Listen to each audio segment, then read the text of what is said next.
Welcome back to my show, everybody.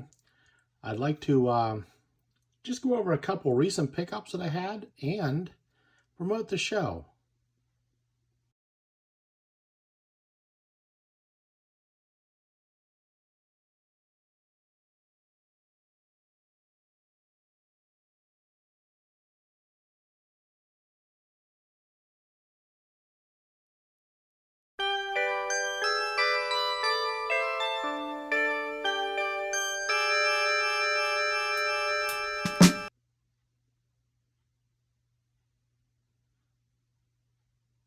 I was at the show that they had the first one, and it was a wonderful show. I couldn't believe how many people were there, the number of dealers that were there, the number of tables set up. It was amazing.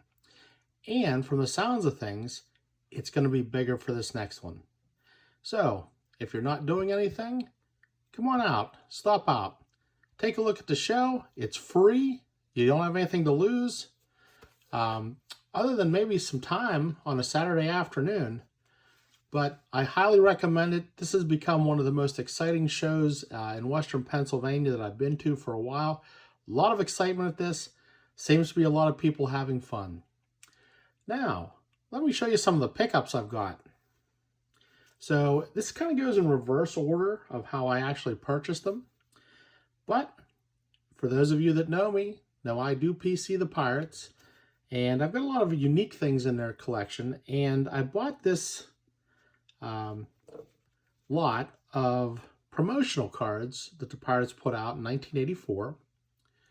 I thought it was a complete set. I did not do my research. Turns out I'm like 6 cards short. So maybe that's the next project for me to work on to fill us up. But these were put out in 1984. And I got them in alphabetical order. Raphael Belliard. And the back, what makes these unique is the back shows the promotion that they were doing. Dale Barra, John Candelaria,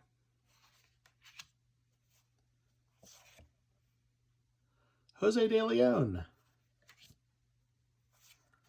Doug Frobel, Cecilio Guante, Brian Harper, Milt May, Lee Mazzilli. And if you're looking at these autographs on the top, they're not autographed. These are facsimile autographs. They would look good, I think, for some ink down below. Larry McWilliams, Jim Morrison, Amos Otis, Tony Pena, Johnny Ray, might have been a rookie. It might have been a rookie at this time. Don Robinson, Rod Scurry, Kent Colby,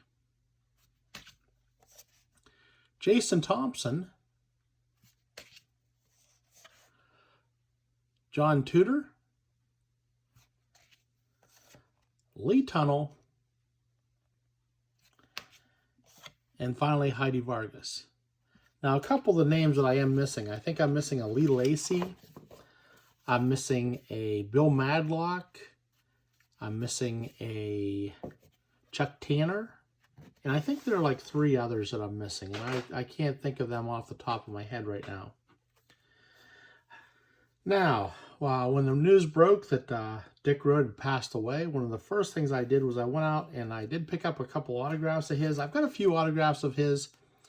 He'd been signing at different events around Pittsburgh throughout his life, and he'd done a lot of promotional work in Pittsburgh. I think he was one of the announcers for Pitt basketball for a good period of time. But I went out and got this. This is a reprint card, and real nice signature of his.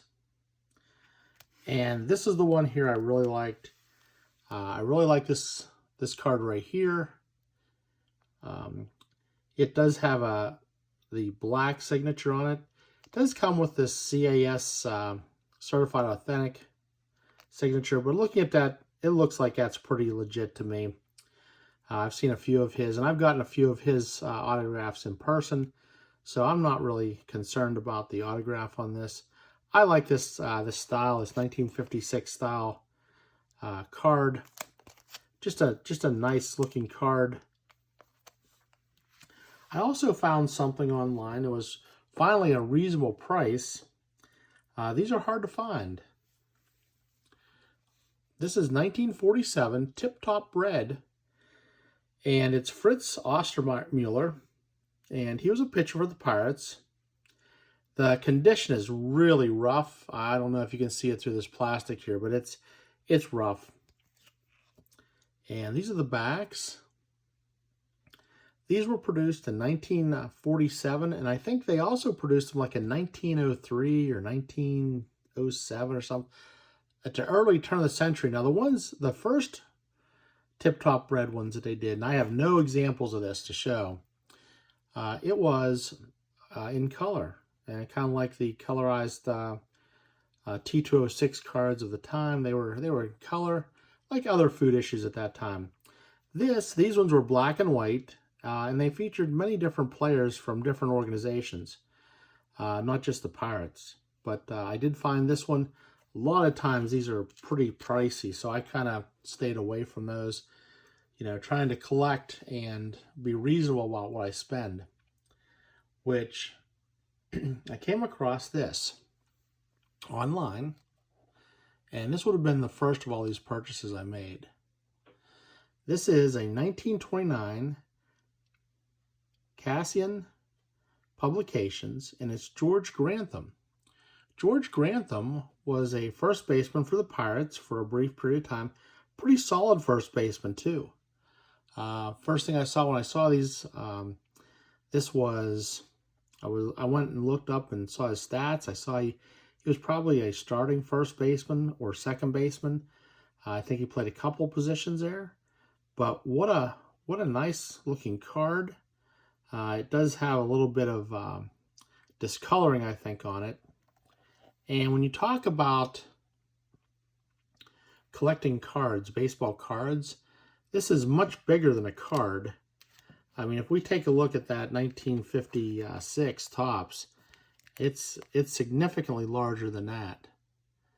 So this was it's a nice looking card in good shape. I don't know if this was some sort of a premium card to come. I'd never heard of these cards. I was able to get this for $30, and I thought, for a pre-war card, I thought that was pretty good. This might have been one of those things where you send in a number of like redemption things and they sent you a card. There's a lot, it turns out there's a lot of pretty famous people in the set too. So I was glad to kind of snag this for the price I did. He's a player I do not have any other cards of. I did start to kind of look and see what else he has out there. Possibly try to add to my PC a little bit. But that's what I have to show you for today. I hope to get a few more of these videos up and going here in the next few weeks. Now that I have some time to load some things up. Thank you for sticking with me. Hope you enjoyed this. And hopefully you'll stick around and come and see the next one I have.